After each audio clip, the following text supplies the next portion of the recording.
statement. Rest. No.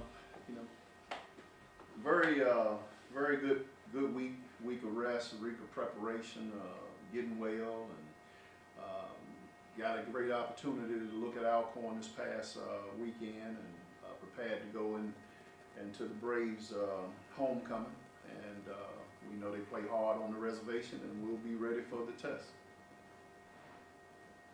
All right. Just talk about any advantage, if any, having this bye week with Alcorn being playing last week. Well, you know, again, it's really no advantage. You know, the only thing that we get some guys back. You know, we get a chance to identify some of the young guys we got playing, what they can do, what they can't do. We get to change up schemes. We get to look at our, you know, had a chance to look at ourselves.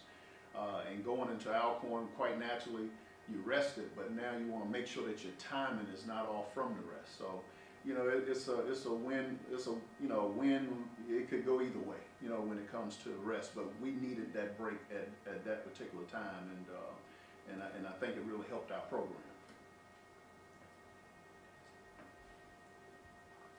Big quarterback Noah Johnson for Alcorn. He can hurt you on the ground as well as through the air. Just talk about the game plan you have going for him going into this week. We have to contain him. You know, just from looking at the film in the past games, I mean, it looks like he wants to attack you running the football. He does a great job of making the first guy miss. He gets outside of the defense a lot, and he's very explosive and has good speed. So we have to contain him, and we have to slow him down. What are some key things that you all have been working on strictly for Alcorn in practice? Well, you know, again, we had to identify new personnel because, you know, guys injured and new guys in. The key with Alcorn is that they play aggressive, they play hard offensively. You know, they do a lot for us. They have some scat backs that's exceptional with and without the football, and the quarterback is a big threat. So defensively, we have to keep all eyes on that backfield. Offensively, we got to find a way to get into the end zone and eliminate turnovers. Those are the things that have been our Achilles heels the last couple of weeks, is turning the football over. You know, you can't do both. You can't turn the football over and not score. We got to get in the end zone. Yeah, first SWAC Eastern matchup. Alcorn, they're 4-1. Their only loss coming to Georgia Tech. What concerns do you have going into, like, this the first step of reaching your goal going into Alcorn? Well, the thing about it is, as I talk to the young men, is, you know, this team is in the East, and our goal is to go out to win the East, and with that you have to beat Alcorn. But more importantly, the last 3 years we haven't beat a ranked opponent in SWAC play. We hadn't beat the Grambling, hadn't beat the Prairie Views or the Alcorns. So I have to teach them how to get that done, and we have to plan on getting that done with Alcorn. We have to go in and get a taste of beating a ranked opponent, and I think once we get that as a program, you know, the sky's the limit. What is it about the Alcorn that's made them one of the teams to beat? I know Jay Hobson came in there and got the program rolling, and now it's under new leadership the last few years or so. What made this team make that hurdle, and how can you see your program getting to that point as well? Well, you know, when Jay came in, he, you know, got personnel, was able to get personnel in, you know, and those guys have been able to maintain the consistency of getting the right personnel, and now once you get the personnel, it's putting it in the right place, making sure that the right guys are carrying the football defensively, making sure that you got the right guys out there defensively. You know, a lot of those things are, you know, that we're doing in our program by having program guys, you know, with the freshmen that we have playing now.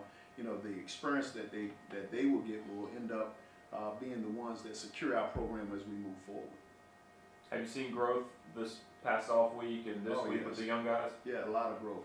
Guys, now they understand what we're asking them to do, and more importantly, we understand what they can and can't do. So, you know, it's no need to call a post route to certain guys when their best route is a comeback or a slant. So, you know, it gives the coordinators a chance to see what the guys, you know, what they can do, and now putting it with this scheme so that it can make the personnel can make the scheme look a lot better.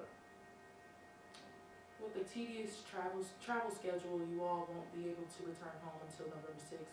Do you see the young men kind of getting comfortable as far as having these away games just about every weekend? Well, you have to get comfortable with the away game. I don't think anybody else in our conference or that we've played had 6, 7 in a row road games, and even with learning how to prepare and to be on the road, that's competition in itself. That you have to prepare for that.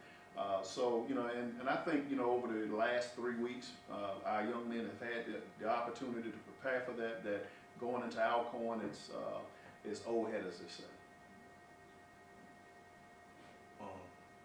Alcorn has a balanced running attack, whereas 3 running backs getting over 10 carries a game, as well as their quarterback carrying it over 10 times.